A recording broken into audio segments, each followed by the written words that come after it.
जम जम समयम जीवो आ विषय जेण जेण भावेन सो तम्मि तम्मि समये सुहासुहम बंधये कम्मम अंधकारी अनंत कल्याण करनार वात्सल्य वर्षावनारा तारक तीर्थंकर श्रवण भगवान महावीर महाराजाना वरद हस्ते જેમણે રજોહણની પ્રાપ્તિ કરેલી હતી અને દીક્ષા લઈને અવધિ જ્ઞાન જેમણે સાધના દ્વારા પ્રગટ કરેલું હતું એવા ધર્મદાસ ગણી મહારાજ એમણે પોતાનો દીકરો રણવીર એને પ્રતિબોધ કરવા માટે ઉપદેશ માલા નામના ગ્રંથની રચના કરી.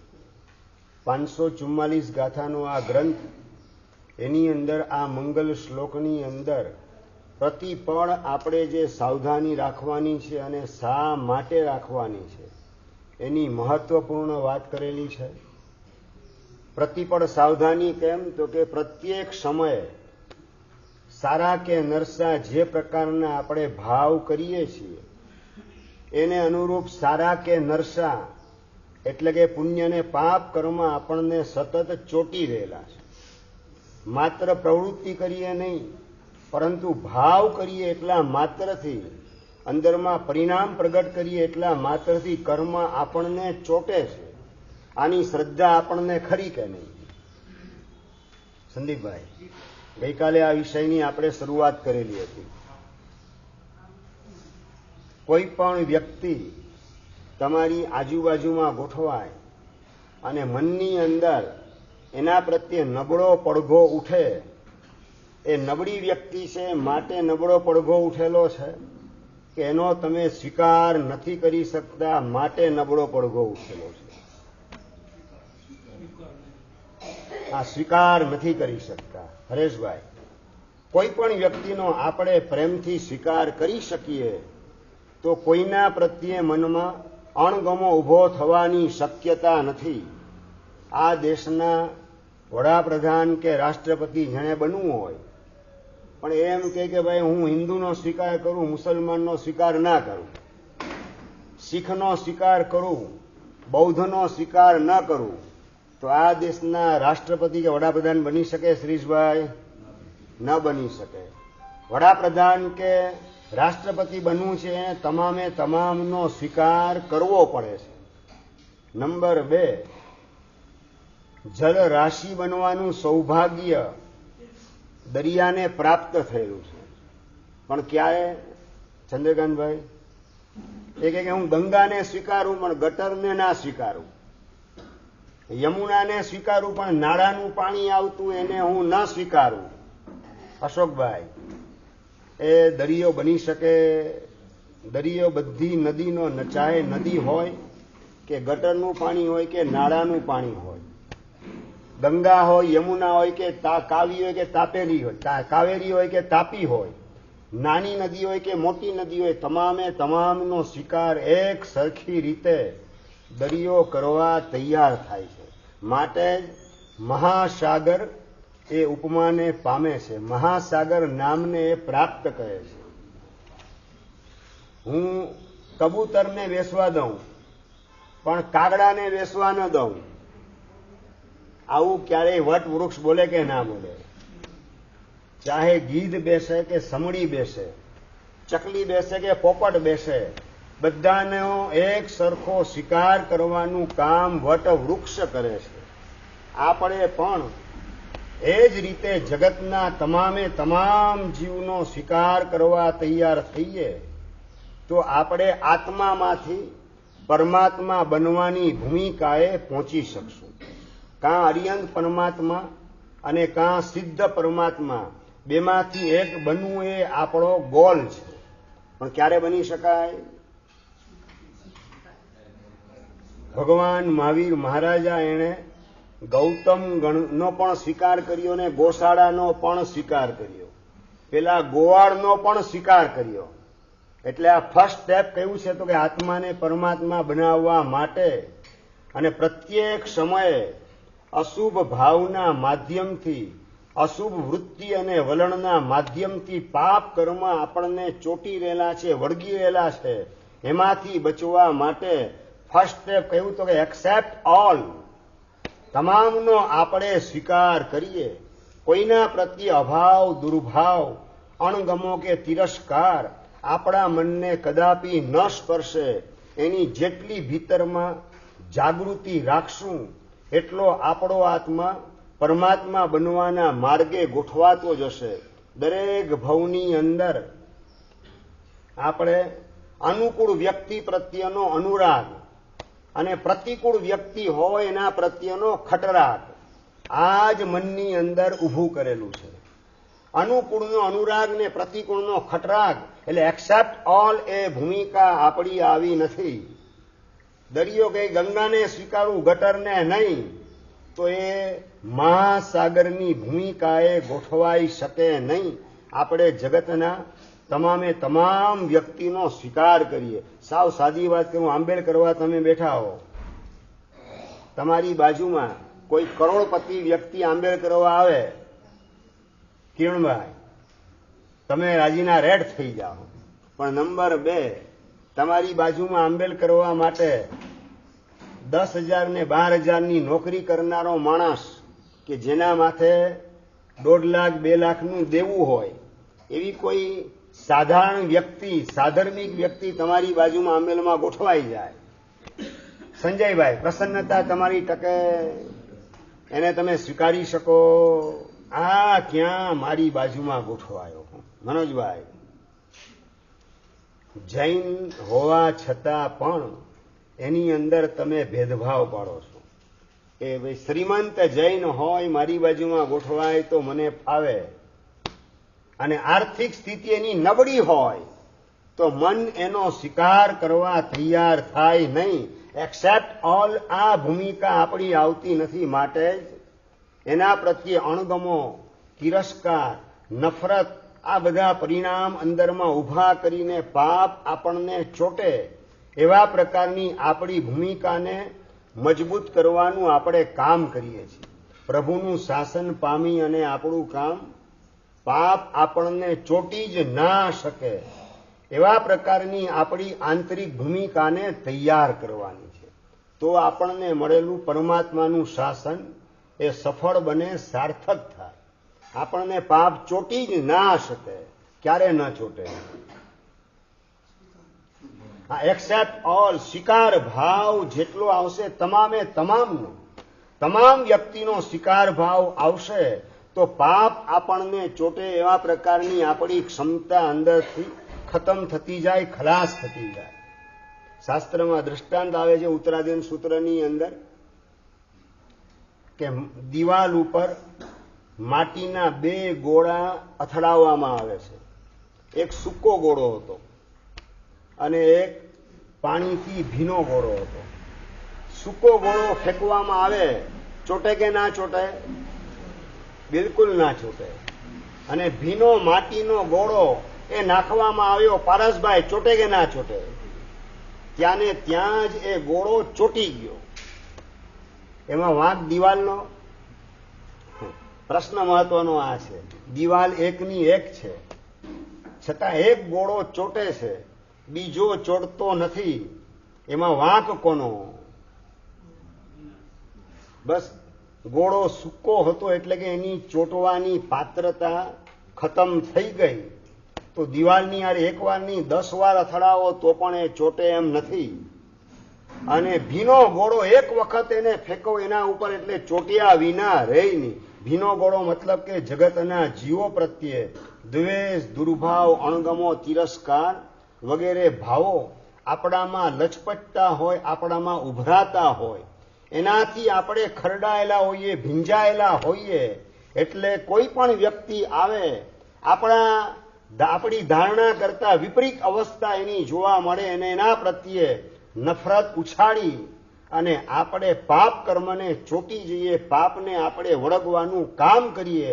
આ પાપના વળગાળમાંથી છૂટવું હોય તો શ્રમણ ભગવાન મહાવીર મહારાજા એને આપણે નજરની સામે રાખીએ.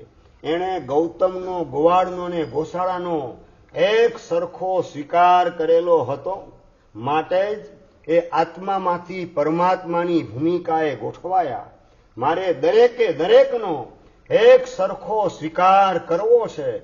એક પણ વ્યક્તિ પ્રત્યે અણગમો, દ્વેષ, નફરત કે તિરસ્કાર એનો પરિણામ ઊભો કરવો નથી. એની આર્થિક સ્થિતિ નબળી હોય તો એ કર્મનું પરિણામ છે.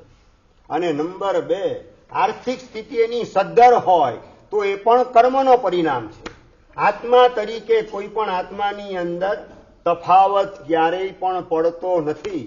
જે કંઈ તફાવત પડે છે કર્મના ઉદયના લીધે. પુણ્યનો ઉદય હોય તો પૈસાની રેલમ છેલ હોય, અને પાપનો ઉદય હોય તો ખાવાના પણ સાંસા હોય.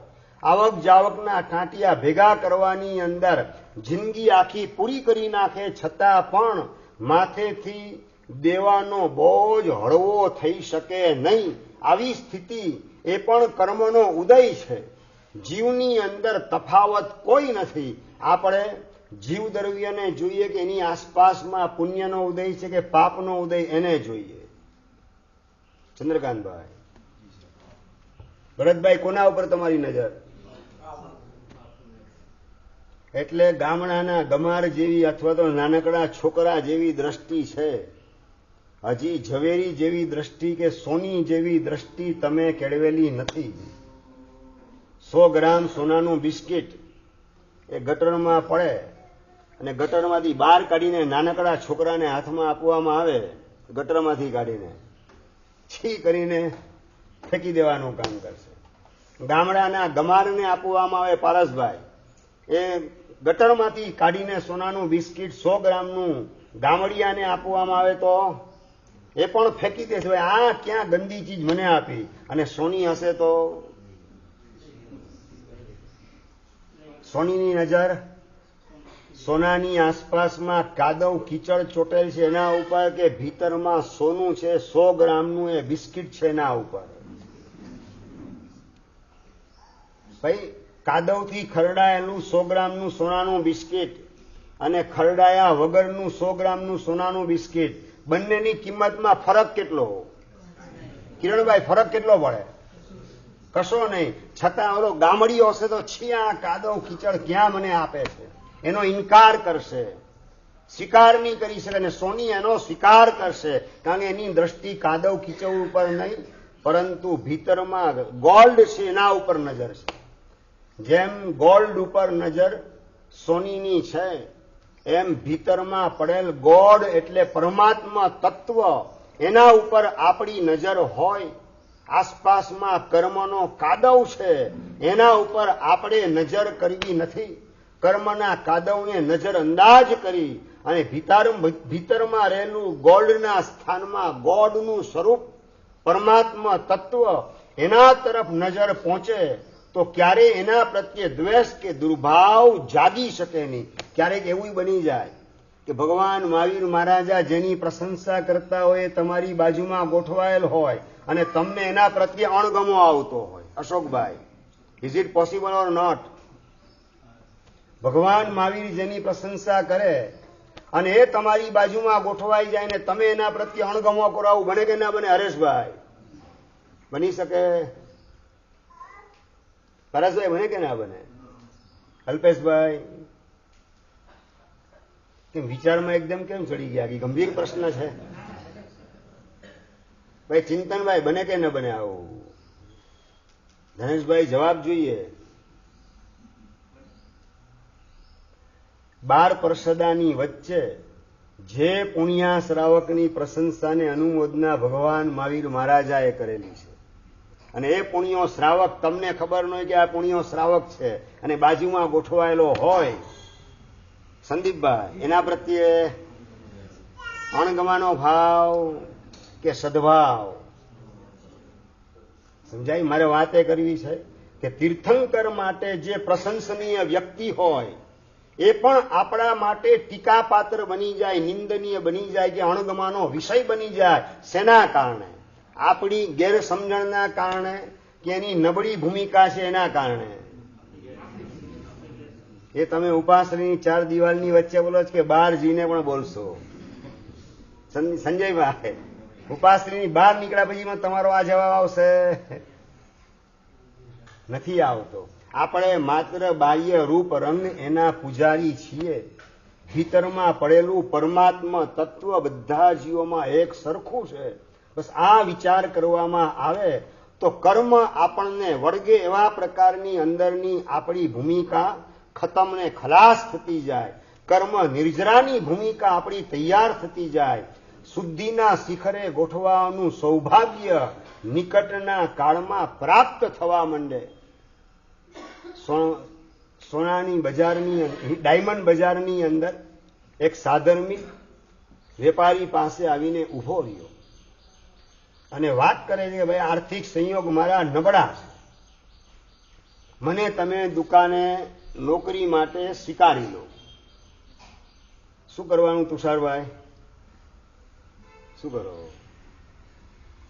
ફાટેલા તૂટેલા કપડા છે જેના, સાંધા મારેલા રફુ લગાડેલા કપડા અને લગર વગર વાળ વગેરે છે, અને આવીને વાત કરે છે કે મારી સ્થિતિ નબળી છે, મને તમે નોકરીએ રાખી લો તો મારું કુટુંબ જે એનું ઠેકાણું પડી જાય. શું કરો સંજયભાઈ? જવાબ જોઈએ. આવકાર કે ઇનકાર? ઇનકાર. શું વાત કરો? એક ધડાકે બધાનો એક સરખો અવાજ. આ સાંભળ્યા પછી પણ પરમાત્મા બનવાનું પહેલું સ્ટેપ એટલે એક્સેપ્ટ ઓલ. બધાનો એક સરખો આપણે સ્વીકાર કરીએ. ભીતરમાં પડેલું પરમાત્મા તત્વ એના તરફ નજર લંબાવી સૌનો એક સરખો સ્વીકાર કરીએ તો પરમાત્મા બનવાના માર્ગે આપણે આગળ વધી શકીએ. કર્મના કાદવ કીચડ ઉપર જો નજર કરવામાં આવશે, તમે સમજી રાખો, જેને તમે જુઓ છો એને મેળવવાનું તમે આમંત્રણ આપી રહેલા છો. ફરીથી, જેને તમે જોવાનું કામ મહત્વપૂર્ણ રીતે કરો છો, જેને જોવામાં તમે પ્રાયોરિટી આપો છો, એને તમે મેળવવાનું આમંત્રણ આપી રહેલા છો. નહીં સમજાયું? સમજાઈ ગયું બરાબર? એ અત્યારે ગરીબ છે એટલે એના કર્મના ઉદયને જુઓ છો. કર્મનો કાદવ ને કીચડ એને વળગેલો છે, એના ઉપર તમારી નજર છે, એટલે કર્મનો કાદવ ને કીચડ એ તમને ચોટ્યા વિના રહી. જમજમ સમયમ જીવો. હમણાં જ વાત કરી કે જે સમયે શુભ કે અશુભ ભાવ કરો એ મુજબ પુણ્ય ને પાપ તમને વળગ્યા વિના રહી. એના કર્મના ઉદયને જુઓ એટલે કર્મ તમને ચોટે. એનું અશુભ કર્મ એને જોવામાં તમે પ્રાયોરિટી આપો એટલે અશુભ કર્મ તમને વળગ્યા વિના રહે નહીં. અને એના ભીતરમાં પડેલું પરમાત્મા તત્વ એના તરફ નજર પહોંચે તો પરમાત્મા બનવાનું સૌભાગ્ય ઉદયમાં આવ્યા વિના રહે.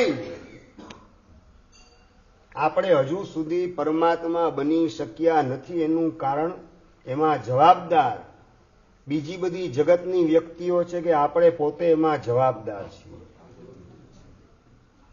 જો મારા જ કારણે હું આત્મામાંથી પરમાત્મા બનવાના બદલે આત્મામાંથી અધમ આત્મા બનવાની ભૂમિકાએ કે અધમાધમ આત્મા બનવાની ભૂમિકાએ ગોઠવાયો મારા જ કારણે, તો હવે આજથી આ પરમાત્મા બનવાનું પહેલું સૂત્ર એક્સેપ્ટ ઓલ, દરેક વ્યક્તિનો સ્વીકાર કરવા દ્વારા તારા આત્માને પરમાત્મા બનવાની ભૂમિકાએ ગોઠવતો જા. તારું પરમાત્મા સ્વરૂપ પ્રગટ થાય એવા પ્રકારની પાત્રતા એને ડેવલપ કરવા માટે એક્સેપ્ટ ઓલ, આ પહેલા નંબરનું સૂત્ર આત્મસાત કર્યા સિવાય છૂટકો નથી.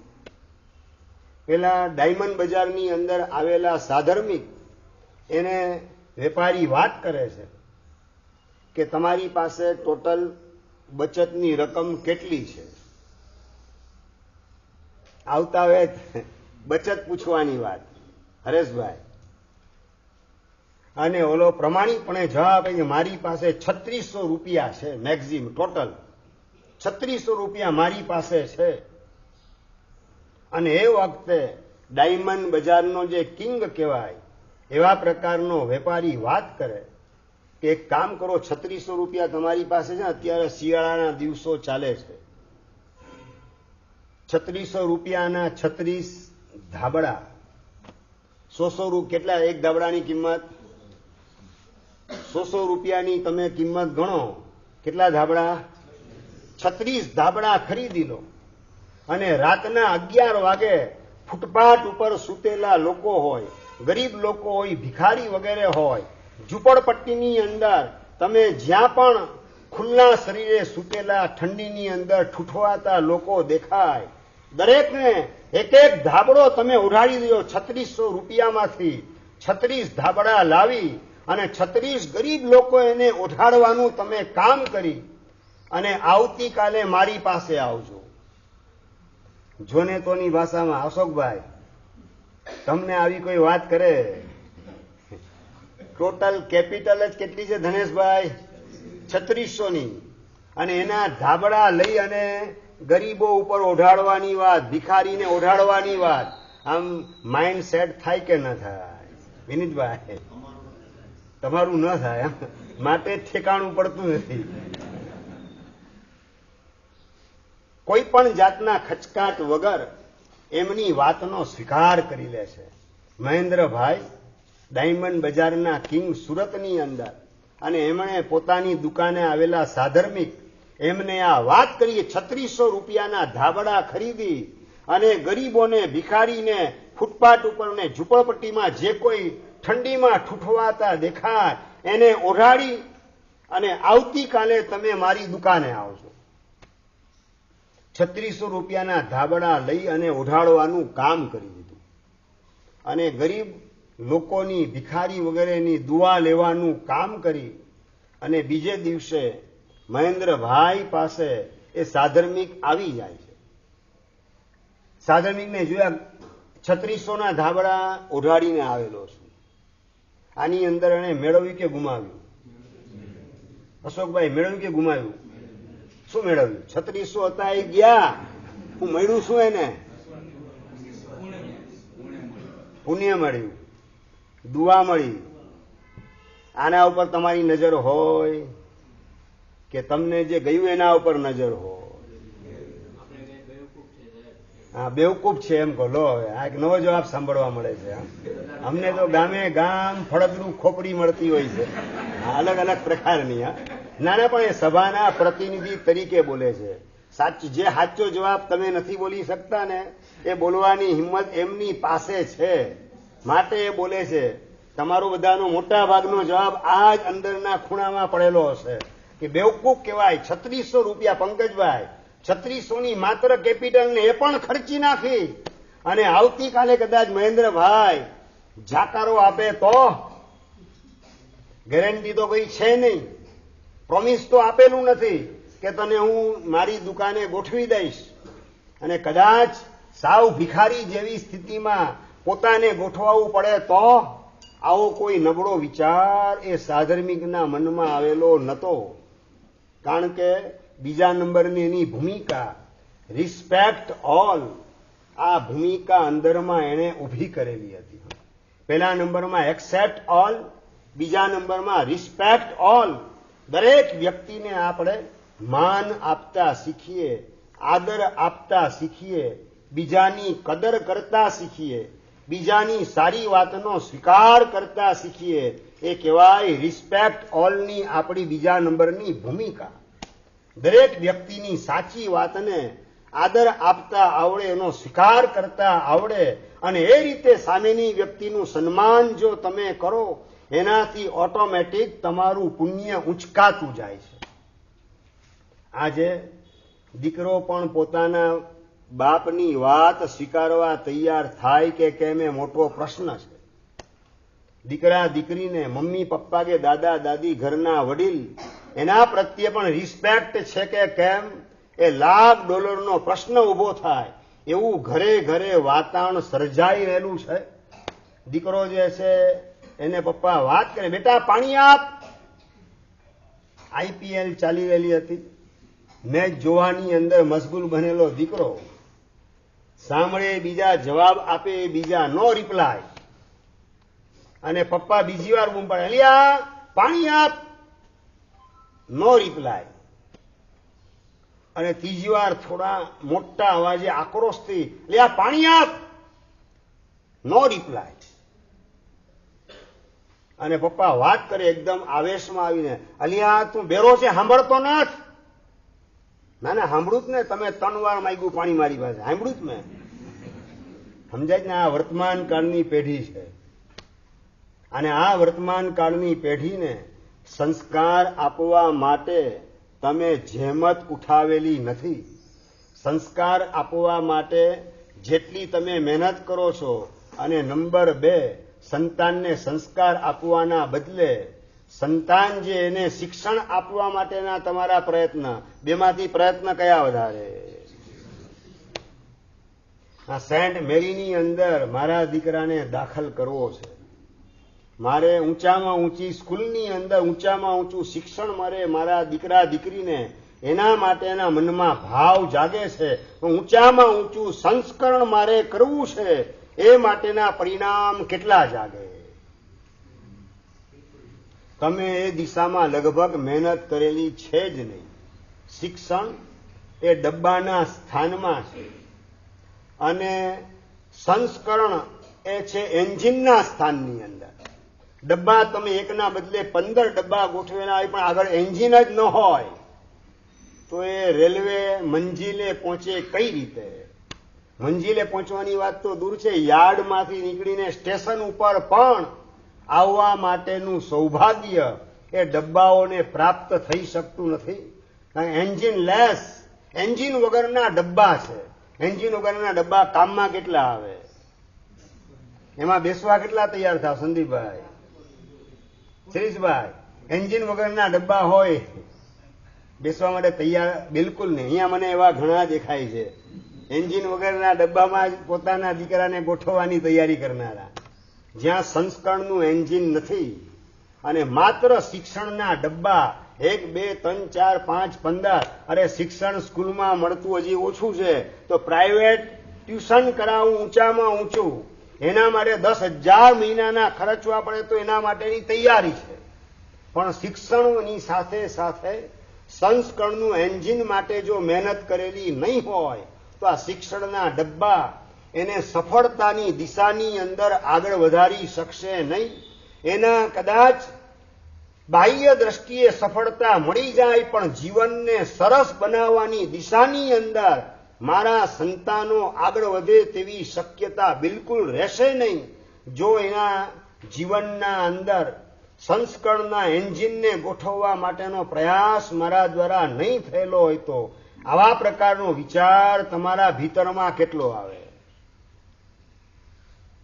ભાઈ, સેન્ટ ઝેવિયર્સમાં દાખલ કરો, સેન્ટ મેરીમાં દાખલ કરો એટલે તમારા દીકરાનું જીવન કદાચ સફળ બની શકે જો પુણ્યનો સાથ અને સહકાર હોય તો, પણ જીવન સરસ બનવાની શક્યતા સંસ્કરણના એન્જિનને ગોઠવેલા નહીં હોય તો જીવન સરસ બને એવી શક્યતા ઉપર ચોકડી લાગી જશે.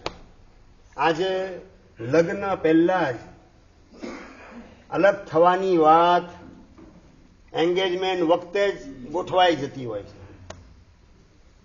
ભાઈ, લગ્ન પછીની શું વ્યવસ્થા વિચારેલી છે? હરેશભાઈ, પહેલા જ પ્રશ્ન પૂછવામાં આવે. અને સાસુ સસરા ભાવી જે હોય, ભવિષ્યના કે ભવિષ્યનો પોતાનો પતિ હોય, અને વાત કરે કે લગ્ન પછી 1 મહિના બાદ અલગ ફ્લેટમાં જવા માટેનો ફ્લેટ ખરીદાઈ ચૂકેલો છે, તો ચંદ્રકાંતભાઈ એન્ગેજમેન્ટની વાત તો આગળ વધે. અને વાત આવે કે ના, મમ્મી પપ્પાની યારે હું તો જોઈન્ટ ફેમિલીની અંદર રહેવાનો છું, આ 40 સિસ્ટમની અંદર રહેવાનો છું, વાત આગળ વધે કે ના વધે? કેમ ન વધે? જાણવા માંગુ છું. સંસ્કરણનું એન્જિન ગોઠવેલું નથી, માત્ર શિક્ષણના ડબ્બા ગોઠવેલા હતા માટે એ દીકરી તૈયાર થશે નહીં, એનો સ્વીકાર કરવાની તૈયારી નહીં આવે. જ્યાં મારા શીલ સદાચાર સચવાય, ધર્મની આરાધના સચવાય એવા સંસ્કારી પરિવારની અંદર અને સંયુક્ત કુટુંબની અંદર મારે એન્ટ્રી લેવી છે, આવા પ્રકારની રજૂઆત કરનારી કન્યા અંજારમાં કેટલી નીકળે? શ્રીષભાઈ, અંજારમાં આવી છોકરી કેટલી નીકળે? કદાચ શ્રીમંતાઈ ઓછી હશે તો ચાલશે, પણ સંયુક્ત કુટુંબમાં મને પપ્પા વળાવવાનું કામ કરજો. કદાચ બજારની અંદર ટોપ 10માં એનું નામ નહીં હોય તો ચાલશે, પણ સંસ્કારી પરિવાર હોય, ધર્મના સંસ્કાર આખા કુટુંબમાં છલકાતા હોય એવા પરિવારની અંદર પિતાજી મને વળાવવાનું કામ કરજો, આવી ઓફર કરનારી દીકરી અંજારમાં કેટલી નીકળે? દીવો લઈને દિવસે ગોતવા જાવ તો પણ મળે નહીં. રાતે નહીં, દિવસે ગોતવા જાવ દીવો લઈને તો પણ મળે નહીં. આમાં વાંક પણ પ્રશ્ન આટલો જ છે, વડીલોનો. આપણે જો અંદરમાં સંસ્કરણ માટે પ્રયત્ન કરેલો હોત તો આ પ્રકારની નોબત વાગત નહીં, આ પ્રકારની પરિસ્થિતિ સર્જાત નહીં. પરિસ્થિતિ નબળી સર્જાય છે, કથળતી સ્થિતિઓ ઊભી થતી જાય છે. રોજ રોજ પરિસ્થિતિ વધુ ને વધુ સ્ફોટક બનતી જાય છે. એ બધાના મૂળની અંદર આપણે સંતાનોને સંસ્કાર આપવાની અંદર રાખેલી કચાશ છે. આ પપ્પાને સંપત્તિ ભેગી કરવાની અંદર રસ છે અને મમ્મી અને કીટી પાર્ટી એ એટેન્ડ કરવામાં રસ છે, મોલમાં શોપિંગ કરવામાં રસ છે, બ્યુટી પાર્લરમાં જવામાં રસ છે. પણ મારી દીકરીને મારા દીકરા એની અંદર સંસ્કારનું સિંચન કરવામાં જરાય કચાશ કે ઓછાશ મારે રાખવી નથી. એવા પ્રકારનો ભાવ અહીંયા બેસેલા પપ્પા ને મમ્મીના હૃદયની અંદર કેટલો મળે?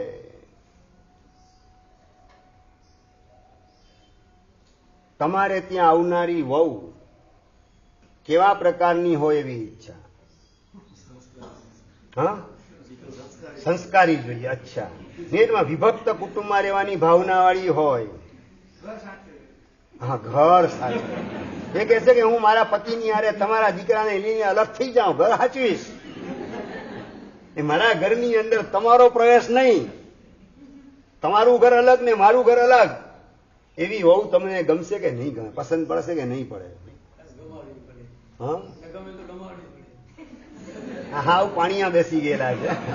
ડિફોલ્ટર પાર્ટી તરીકે, સભાના પ્રતિનિધિ તરીકે જવાબ આપે છે કે સાહેબ ગમાડવું પડે, કારણ એક જ છે, અમે સાહેબ અમારી દીકરી જે તૈયાર જે રીતે કરી એવી જ પુત્ર વધુ અમને મળે એટલે સાહેબ લાચારીથી એનો સ્વીકાર કર્યા સિવાય બીજો કોઈ વિકલ્પ અમારી પાસે બચતો નથી.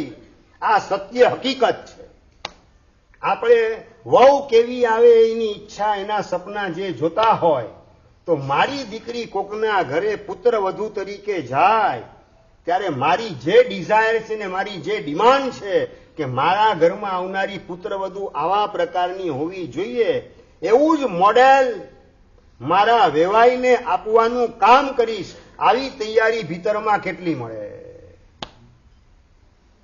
તમને લણવામાં રસ છે, વાવવામાં રસ નથી. વાત આ છે. એટલે ગામડાના ગમાર ખેડૂત જેટલી પણ અક્કલ નથી. વાત આ આવીને ઉભી રહે છે. ગામડાના ગમાર ખેડૂતને ખબર છે વાવી સારામાં સારા તંદુરસ્ત બીજને તો પાક સારામાં સારો ઉગશે, ફસલ સારી રીતે તૈયાર થશે.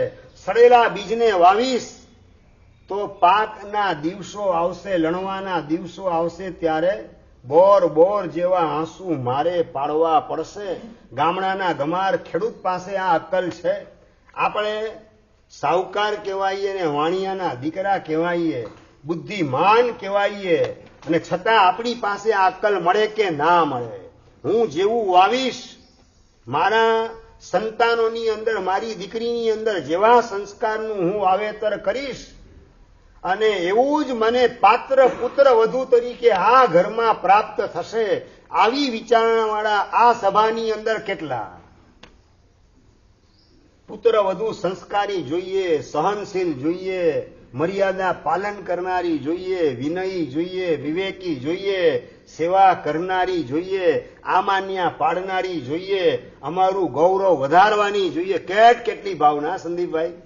આમ લાંબુ લિસ્ટ તૈયાર થઈ જાય કે આવા પ્રકારની પુત્ર વધુ જોઈએ. પણ હું કોકના ઘરની અંદર મારી દીકરીને આપું તો આવા પ્રકારની દીકરી આપીશ, એનો વિચાર તમે કેટલો કરેલો છે હરેશભાઈ? આ દિશાનો વિચાર પણ પ્રયાસ એ તો બહુ દૂરની વાત છે. સંતાનોમાં રિસ્પેક્ટ ઓલની, રિસ્પેક્ટ પેરેન્ટ્સ, આ ભૂમિકા પણ આવતી નથી વર્તમાનની અંદર.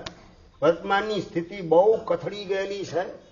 4 મહિના અલગ અલગ પ્રસંગે અવસરે એ બધી વાતો આપણે કરશું, પણ આપણે અત્યારે મૂળ વાતમાં આવીએ કે આપણા આત્માને પરમાત્મા બનાવવા માટે રિસ્પેક્ટ ઓલ, દરેક વ્યક્તિને માન આપતા શીખીએ, સન્માન આપતા શીખીએ. કોઈ પણ વ્યક્તિનું ઇન્સલ્ટ કરવાનું કામ, અનાદર કરવાનું કામ આપણા માટે શક્ય ન બને એવી આપણી ભૂમિકાને ભીતરમાં તૈયાર કરવી છે. આવા પ્રકારે માઇન્ડ સેટ કરવાનું કામ પ્રવચનના માધ્યમથી કરવાનું છે. પેલા સાધર્મિક ડાયમંડ બજારના કિંગ મહેન્દ્રભાઈ સુરતની અંદર એમની જે વાત હતી, 3600 રૂપિયા તમારા ગરીબોને ધાબળા ઓઢાડીને તમે આવતીકાલે આવજો અને રિસ્પેક્ટ ઓલ, આ ભૂમિકા હતી માટે જ એની વાતનો સ્વીકાર કરી 3600ના ધાબળા ઓઢાડીને આવ્યા. અને મહેન્દ્રભાઈ બીજે દિવસે વાત કરે છે, કેટલાના? 3600ના ધાબળા પૂરેપૂરા. સાહેબ આપે કીધું એટલે પૂરેપૂરા 3600ના ધાબળા ઉઠાડ્યા. 3600ના ધાબળા નથી ઉઠાડ્યા, પણ તમે પુણ્યાનું બંધી પુણ્યનું ઉપાર્જન કરેલું છે. તમારું નસીબ તમને સાથ અને સહકાર આપે એવી ભૂમિકા તમે તમારી તૈયાર કરી. તમે એના ઉપર ઉપકાર નથી કર્યો, તમે તમારા જ આત્મા ઉપર ઉપકાર કરવાનું કામ કરેલ છે. આ મહેન્દ્રભાઈના શબ્દો સાંભળીને સાધર્મિક અંદરથી હલી ગયા. હું તો માનતો હતો કે મેં તો ગરીબો ઉપર ઉપકાર કરવાનું કામ કર્યું. ધાબળા ઓઢાડવા દ્વારા ઠંડીમાં ઠૂઠવાતા ભિખારી, ભિખારણ વગેરે, એના દીકરા વગેરે, બાલ બચ્ચા વગેરે મેં તો ઉપકાર કર્યો.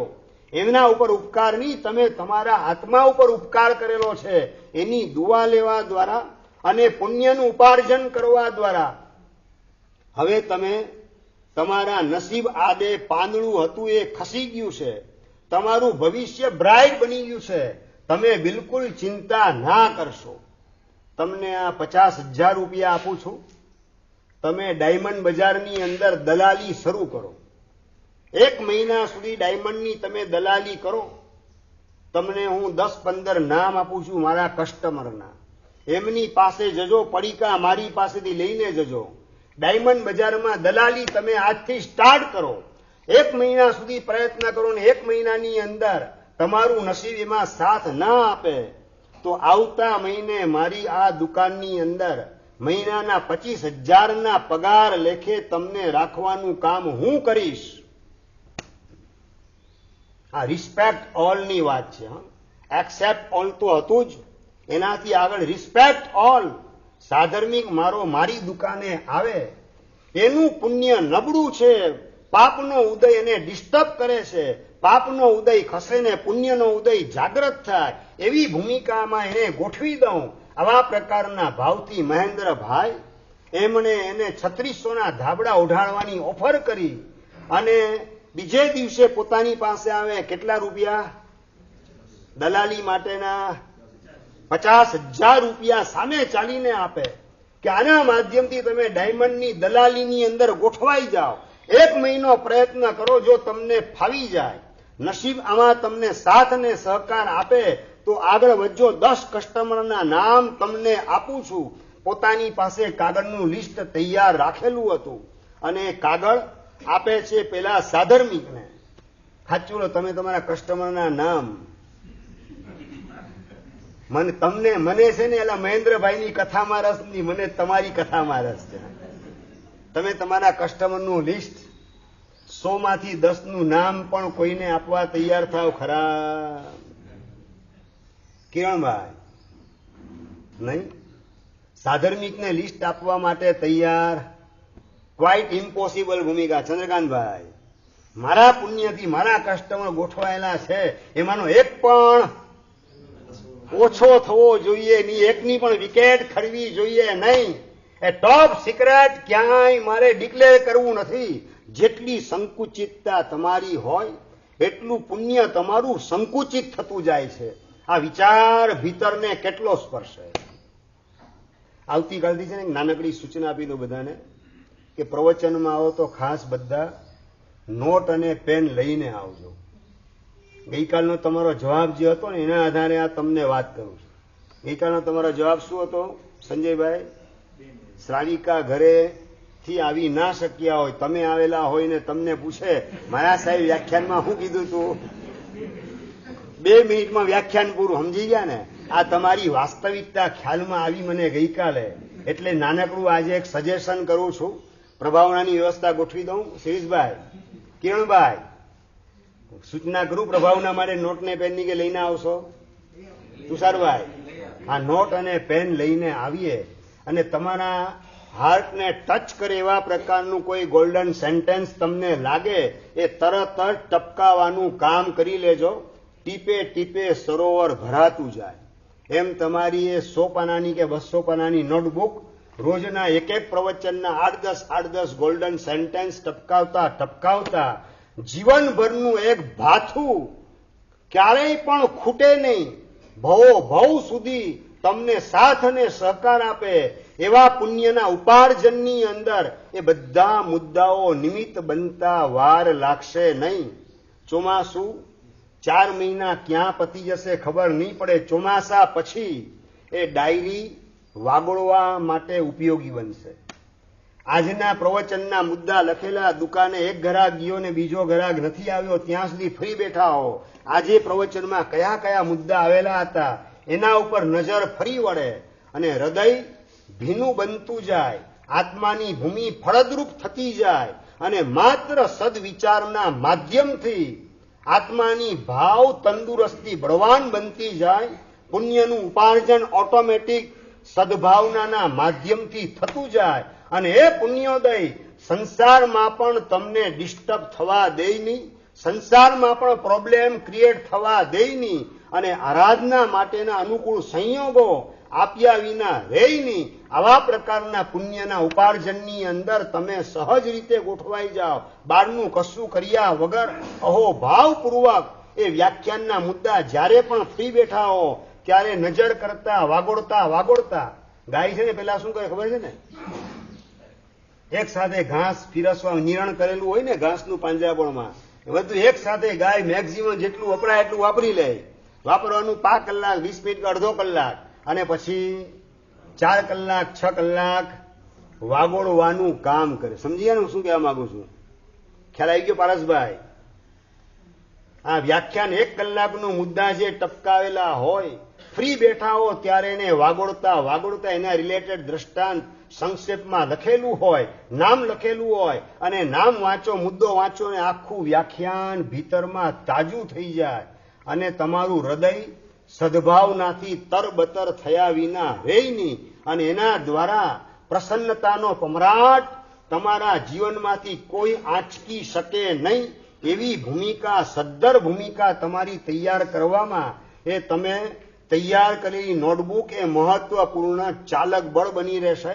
એટલે આવતીકાલથી બધા ખાસ ભાઈઓ અને બહેનો નોટબુક, નોટ અને પેન લઈને આવજો અને તમારા દિલને ટચ થાય એવા પ્રકારના વાક્ય લખવાના, એ મુદ્દા લખવાનું કામ, દ્રષ્ટાંતનું નામ ટપકાવવાનું કામ, પછી એના ઉપર વિસ્તાર જે કંઈ ઘરે જઈને ફ્રી બેઠા હોય ત્યારે કરવો એ કરી શકાય, પણ સાંભળતા તમારા હૃદયને ટચ થાય એટલું ટપકાવતા જજો. આપણો મુદ્દો ચાલતો હતો કે જેટલું હૃદયને સંકુચિત રાખો એટલું પુણ્ય તમારું સંકુચિત થતું જાય છે અને પુણ્ય સંકુચિત થાય એનો મતલબ તમારી સંપત્તિ, તમારી સત્તા, તમારું સ્વાસ્થ્ય અને સૌનો તમારા પ્રત્યેનો સદભાવ બધું સંકુચિત થતું જાય છે. એ નજરની સામે જો દેખાતું હોય તો હૃદયને સંકુચિત બનાવવાના બદલે હૃદયને વિશાળ બનાવ્યા વિના મારે રહેવું નથી. હાથમાંથી કે ખિસ્સામાંથી કે તિજોરીમાંથી કોઈ લઈ શકે પણ તમારા નસીબમાંથી કોઈ લઈ શકે તેવી શક્યતા નથી. આ કર્મના સિદ્ધાંત ઉપરનો વિશ્વાસ રાખી અને આપણે આપણા હૃદયને જેટલું વિશાળ બનાવતા જઈએ, હું તમને કહું, સમણ ભગવાન મહાવીર મહારાજા કે ઋષભદેવ પરમાત્મા, એ બધાનો જન્મ ઝૂંપડપટ્ટીમાં થયો? ઝૂંપડપટ્ટીમાં ન થયો. કારણ શું એમ પૂછું છું? પુણ્ય. એવું પુણ્ય કેમ ઉત્પન્ન થયું મનોજભાઈ? એવું પુણ્ય કેમ ઉભું થયું? રાજકુળની અંદર એમને અવતાર મળે, એવું પુણ્ય કેમ ઉભું થયું પારસભાઈ? શેના આધારે? જો હોવે મુજ શક્તિ એસી સવી જીવ કરું શાસન રસી. એક્સેપ્ટ ઓલ ને રિસ્પેક્ટ ઓલ. દરેક પ્રત્યેનો રિસ્પેક્ટ છે. આ સૌને સિદ્ધ શિલાના સ્વામી બનાવી દઉં. સિદ્ધ શિલાની જાહો જલાલીનો અનુભવ જગતના સર્વે જીવો કરે આવા પ્રકારની ભવ્ય ભાવના પ્રકૃષ્ટ ઉદારતા પૂર્વક તીર્થંકર પરમાત્માના જીવો પૂર્વના ત્રીજા ભવથી સ્ટાર્ટ કરે અને છેલ્લા ભવ સુધી કેવળ જ્ઞાન પ્રાપ્ત ન થાય ત્યાં સુધી આ ભાવનાને ઊંચકવાની અંદર સતત પોતાના પુરુષાર્થને લગાવતા હોય છે.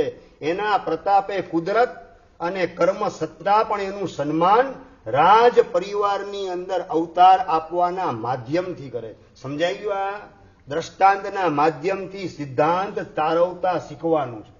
આ બહુ મહત્વની કળા. દ્રષ્ટાંતના માધ્યમથી સિદ્ધાંતને તારવીએ.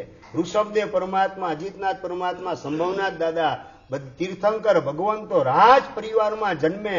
એટલું પ્રકૃષ્ટ પુણ્ય શેના આધારે?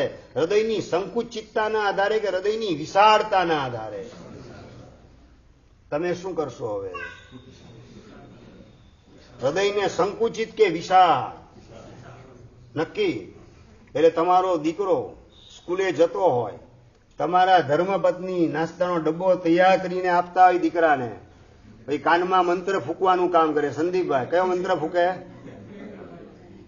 ભરતભાઈ કયો મંત્ર ફૂંકવાનું કામ? જોજે કોઈને આપતો નહીં, તું એકલો જ ખાજે.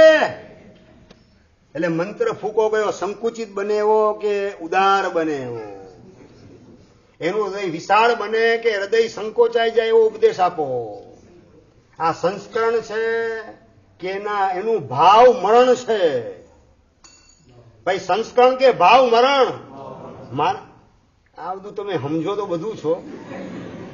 આઈક્યુ તો તમારો જોરદાર છે, ઇમ્પ્લિમેન્ટના નામે ધબડકો છે. અમલ કરવાની જ્યારે વાત આવે એની અંદર મોટા ભાગે મીંડું જોવા મળે છે. જોજે તું કોઈને આપતો નહીં, પહેલેથી એનું હૃદય સંકુચિત બનેના સંસ્કાર આપો. સાવ સીધી વાત છે. થોડો મોટો થાય, 22 ને 24 ને 25 વર્ષની ઉંમરે પહોંચે, એંગેજમેન્ટ થાય ને લગ્ન થાય, તમે જે સંસ્કાર આપ્યા હતા ને, હૃદયને સંકુચિત રાખો, એનો કોઈનો પ્રવેશ થવો ન જોઈએ.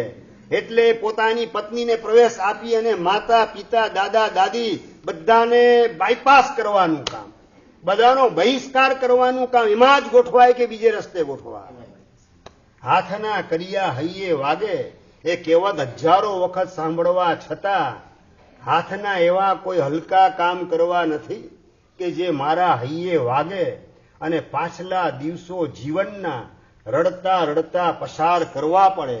જીવન સંધ્યાએ પહોંચીએ અને એ વખતે મોતને વાલું કરવાના ભાવ જાગે, એવા પ્રકારનું દુર્ભાગ્ય મારે ઉદયમાં આવવા દેવું નથી. માટે મારા સંતાનોના હૃદયની અંદર વિશાળતા આવે, ઉદારતા આવે, પ્રેમાળતા આવે, એવા પ્રકારના સંસ્કારનું સિંચન કરવું. ભૂલે ચૂકે પણ નબળો મેસેજ મારા સંતાનોના હૃદયની અંદર મારે ભૂલે ચૂકે પણ આપવો નથી. નક્કી. નાનકડો અભિગ્રહ બરાબર આજે આપો, ખાસ કરીને બહેનોને. ભાઈઓ તો કદાચ ઇન્વોલ્વ ઓછા હોય છે, પણ મૂકવાનું ભાઈઓને જવાનું આવતું હોય સ્કૂલે પાછું, તો ભાઈઓ બહેનો બધાને કે સંતાનને આજથી ક્યારેય તું એકલો જ ખાજે, બીજાને આમાંનું કશું આપતો નહીં. આવો રોંગ મેસેજ આપણે આપવો નથી. અભિગ્રહ આપું શિરીષભાઈ બધાને? નાનકડો અભિગ્રહ ફાવશે? ભાઈઓ બહેનો બધાને આપણા દીકરા દીકરીને આવા કુસંસ્કારનું ઝેર રેડવા દ્વારા એનું ભાવ મરણ થઈ જાય. દ્રવ્યથી ને વ્યવહારથી ફિઝિકલી ભલે જીવતો દેખાય, પણ મેન્ટલી અપસેટ થયેલો હોય અને સ્પિરિચ્યુઅલી એનું ડેથ થઈ ચૂકેલું હોય, એવી સ્થિતિમાં મારા સંતાનોને ગોઠવવા નથી, એમાં મારે નિમિત્ત બનવું નથી. એને ઉજળા સંસ્કાર આપવાનું કામ મેક્સિમમ થાય એટલું કરીશ. પણ એમાં કદાચ સમય ન મળે, ઉત્સાહ ન જાગે, તો પણ નબળો મેસેજ આપવા દ્વારા કુસંસ્કારનું ઝેર રેડવાનું પાપ એ તો મારે આ ભવમાં નથી જ કરવું. આપું નાનકડો અભિગ્રહ બધાને બરાબર? સંતાનોને એનું જીવન બગાડે, એના મનને બગાડે એવા પ્રકારના કુસંસ્કાર, એનું ઝેર એના કાનમાં રેડવું નથી. તું એકલો જ ખાજે, બીજાને જરાય પણ વપરાવતો નહીં, દેખાડતો નહીં. આવા પ્રકારનો મેસેજ આપણે આપવો નથી. બધાને નાનકડું ધારણા બી વચકાણ. હરિયન સખિયમ, સિદ્ધ સખિયમ, સૌ સખિયમ, દેવ સખિયમ. ધારણા વિગે બચ્ચે ખાયા સસાગાણ મહત્વ હોશી રે હોશી રામ. ખૂબ ખૂબ ધન્યવાદ. આ એક્સેપ્ટ ઓલ અને રિસ્પેક્ટ ઓલ, આની ભૂમિકા જો ભીતરમાં તૈયાર થાય તો જીવન ઉજમાડ થતા વાર લાગે નહીં. પેલા સાધર્મિકને વાત કરી કે લો આ 50,000 રૂપિયા અને મારા 10 કસ્ટમરનું તમને લિસ્ટ આપું છું, તમે ડાયમંડની દલાલી શરૂ કરો, 1 મહિના સુધી પ્રયત્ન કરો અને નસીબ તમને આમાં યારી ન આપે તો મારી દુકાને આવતા મહિનાથી 25,000ની નોકરીએ તમને રાખી દઈશ, તમે બિલકુલ ચિંતા ના કરશો. આ રિસ્પેક્ટ ઓલની જે ભૂમિકા મહેન્દ્રભાઈની હતી અને એના કારણે ઉછળતા ઉલ્લાસથી 50,000 આપ્યા, પોતાના 10 કસ્ટમરનું લિસ્ટ આપવાનું કામ કર્યું અને પેલા સાધર્મિક રાજીના રેડ થઈ ગયા.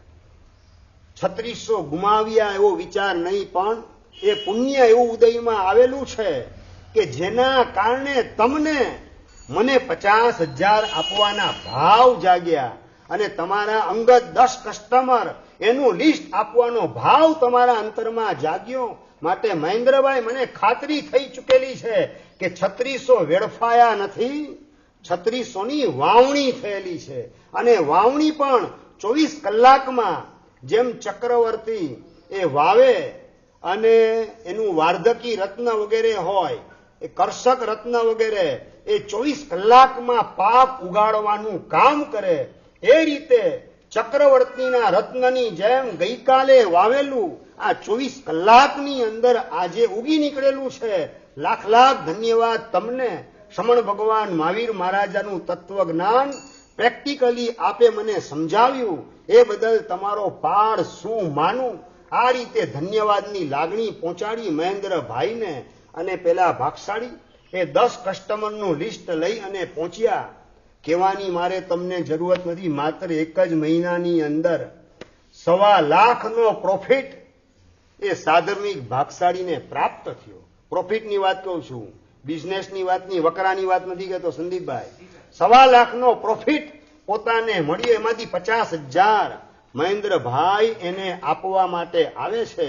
મહેન્દ્રભાઈ, તમારા સહયોગથી ને તમારી ઉદારતાથી 1.25 લાખ મળેલા છે, તમારા 50,000 તમને આ પાછા આપવા માટે આવું છું. મહેન્દ્રભાઈએ કીધું કે ડાયમંડ બજારની દલાલીની અંદર આગળ વધજો, જ્યારે પણ પ્રોબ્લેમ ઉભો થાય તો હું બેઠો છું, તમે ચિંતા કરતા નહીં, મારી દુકાન તમારા માટે કાયમી ધોરણે ખુલ્લી છે. આ રિસ્પેક્ટ ઓલની ભૂમિકા તમારી પાસે કેટલી આવે? પ્રશ્ન આ છે. મહેન્દ્રભાઈ, એની તો કથા ખબર છે, મારે તમારી કથાને સમજવી છે કે તમે તમારા આંગણે ને બારણે તમારું નામ સાંભળીને તમારી પાસે કોઈક આવે એને આવકાર આપો કે જાકારો આપો, એને રિસ્પેક્ટ આપવાનું કામ કરો કે એનું અપમાન કરવાનું કામ કરો. આપણી સંકુચિતતા જેટલી હશે એટલું પરમાત્મા પદ એનાથી આપણે દૂર ભાગતા જઈએ છીએ. અને જેટલી ઉદારતા આવતી જશે એક્સેપ્ટ ઓલના માધ્યમથી, રિસ્પેક્ટ ઓલના માધ્યમથી, તેમ તેમ આપણું ભવિષ્ય ઉજળું થયા વિના રહેશે નહીં. અને 3જા નંબરનો મહત્વનો મુદ્દો એડજસ્ટ ઓલ. મહેન્દ્રભાઈ એ આગળ વધતા વધતા સંયમના પરિણામ જાગૃત થયા અને પૂજ્યપાદ સાગરાનંદ શ્રીશ્વરજી મહારાજના સમુદાયની અંદર બંધુ બેલડી આચાર્ય ભગવંત હેમચંદ્ર સુરીશ્વરજી મહારાજ સાહેબ અને જીનચંદ્ર સાગર સુરીશ્વરજી મહારાજ સાહેબ એમના પરિવારની અંદર શિષ્ય બનવાનું સૌભાગ્ય એમને પ્રાપ્ત થયું. આવી ઊંચી ભૂમિકાએ ગોઠવાઈ ગયા હૃદયની ઉદારતા અને વિશાળતાના કારણે. Accept all, respect all. અને 3જા નંબરનો મહત્વનો મુદ્દો તમારી સમાધિ ટકે એના માટે એડજસ્ટ વિથ ઓલ. દરેકની સાથે મનમેળ પાડવાનો આપણે પ્રયત્ન કરવો છે. કોઈની સાથે સંઘર્ષની અંદર આવવું નથી, કોઈની સામે બાંય ચડાવવાનું કામ કરવું નથી. આપણે આપણા સ્વભાવને પાણી જેવો બનાવવો છે. ચંદ્રકાંતભાઈ, પાણી જેવો એટલે પાણીનો આકાર ગ્લાસમાં નાખો તો ગ્લાસનો, વાટકીમાં નાખો તો વાટકીનો, અને કળશમાં રાખો તો કળશનો, બાલડીમાં રાખો તો બાલડીનો આકાર. જેમ પાણી બધા સાથે એડજસ્ટ કરતા શીખે છે, એમ તમામ વ્યક્તિની સાથે મારે એડજસ્ટ કરતા શીખવું છે. તમામ સંયોગોની સાથે એડજસ્ટ થવા દ્વારા મારે મારી સમાધિને ટકાવવી છે. તમારી આસપાસના સંયોગો તમારી ધારણા મુજબ ના જ કાયમ માટે મળે એવી શક્યતા નથી. તમારી ધારણાથી વિપરીત સંયોગો પણ તમારી આસપાસમાં કર્મસત્તા ઉભા કરી મૂકે એવી સંભાવના ઊભી છે. પણ એ વખતે એડજસ્ટ ઓલ મારે બધાની સાથે મેળ પાડવો છે. બધાની સાથે મેળ એટલે કદાચ સંતાન એ મૂંગું નીકળે, કદાચ બ્લાઇન્ડ નીકળે, લીવરની તકલીફ વાળું નીકળે, હાર્ટની અંદર વાલમાં કાણું એવા પ્રકારની તકલીફ વાળું નીકળે. એડજસ્ટ ઓલ, બધાની સાથે હું એડજસ્ટ કરીશ. સમજાયું? આમાં તો બધા તૈયાર છો ને તમે? આમાં તો બધા તૈયાર જ હો ને કે ન હો પંકજભાઈ? થવું પડે નહીં. મોટા ભાગના અત્યારે નથી થતા. પેટમાં બાળક હોય ને સોનોગ્રાફી કરવા જાય અને ડોક્ટર કહે કે હી ઇઝ બ્લાઇન્ડ. શું કરવાનું? શું કરવાનું ધનેશભાઈ? એડજસ્ટ ઓલ આવે, એક્સેપ્ટ ઓલ આવે, રિસ્પેક્ટ ઓલ આવે. શું આવે? શું એ વખતે શું આવે અમરભાઈ? એ વખતે આ પ્રવચનના મુદ્દા યાદ આવે કે એના પુણ્યના ઉદયને લઈ અને જૈન શાસનમાં એન્ટ્રી લઈ રહેલ છે. પણ કર્મનો ઉદય એ બ્લાઇન્ડમેન તરીકેની એની અવસ્થા ઊભી કરે છે. પણ મારે એને પ્રેમથી સ્વીકારવું છે. એવા સંતાનનો એબોર્શન દ્વારા ઇનકાર કરવો નથી. હું એની યાર એડજસ્ટ કરીશ, નવકાર સંભળાવીશ, એની પાસે આરાધના જૈન ધર્મની કરાવી, એવા પુણ્યનું ઉપાર્જન કરાવીશ કે ભવિષ્યમાં ક્યારેય પણ બ્લાઇન્ડ મેન એને બનવું પડે નહીં. હું એની સાથે એડજસ્ટ થતા શીખીશ, એને સંભાળીશ, એને સાચવીશ. આવા પ્રકારના ભાવ ભીતરમાં જાગે કે ન જાગે? અમે સરસ ધન્યવાદ જગાડશું. બોલો તો ધન્યવાદ. અમે ભુજમાં હતા ચોમાસું 3 વર્ષ પહેલા, અને એક ભાગશાળી અચલ ગચ્છના રોજે રોજ 2 આંખ જેને નથી એવા પોતાના દીકરાને પૂજા કરાવવા માટે સ્કૂટર પર બેસાડીને રોજે રોજ લાવે અને એને પૂજા કરાવવા દ્વારા, શત્રુંજયની યાત્રા વગેરે કરાવવા દ્વારા એવું પુણ્યનું ઉપાર્જન સાહેબ અમે એને કરાવીએ, જેના લીધે હવે ભવિષ્યની અંદર એને આંખ ગુમાવવાનો અવસર આવે નહીં. આવો એક પરિવાર ભુજની અંદર મેં જોયેલો છે. યાદ છે હરેશભાઈ નામ? એ ભક્ષાણીનું નામ મને યાદ નથી અત્યારે. મેં જોયેલ છે. ઉપાસણીમાં પણ એ લાવેલ ઘણીવાર પોતાના દીકરાને. પણ વાત મારે એ કરવી છે કે આવા મા બાપને જોઈ અને આનંદ થાય. એડજસ્ટ એની સાથે બધી રીતે મારે કરતા શીખવું છે. ઉઠવામાં એને કદાચ મોડું થાય, પ્રેમથી તૈયાર કરે, જરાય આક્રોશ કર્યા વગર એડજસ્ટ થવા માટેનો પ્રયત્ન. એ જીન શાસનની પોતાના હૃદયમાં તો પ્રતિષ્ઠા થયેલી છે એ જણાવે, પણ સાથે સાથે સંતાનના હૃદયમાં પણ જીન શાસનની પ્રતિષ્ઠા કરે અને એ રીતે પોતાના મોક્ષને નિકટ બનાવે, પોતાના સંતાનના મોક્ષને અને સદગતિને નિકટ બનાવે. આવા પ્રકારની ભૂમિકાએ એ ભાગશાળી ગોઠવાઈ ચૂકેલા છે. તો આપણે આ જીન વાણી સાંભળતા સાંભળતા આજે નક્કી કરીએ, એક્સેપ્ટ ઓલ, બીજા નંબરમાં રિસ્પેક્ટ ઓલ, અને ત્રીજા નંબરમાં એડજસ્ટ ઓલ. બધાની સાથે આપણે મનમેળ પાડવો છે, પાણી જેવો સ્વભાવ બનાવવો છે, અને આ રીતે આત્માને પરમાત્મા બનાવવાની પાત્રતાને ડેવલપ આપણે સૌ કરીએ. એ જ મંગલ કામના. જીનાગના વિરુદ્ધ કહેવાય તો મિચ્છામિ દુક્કડમ.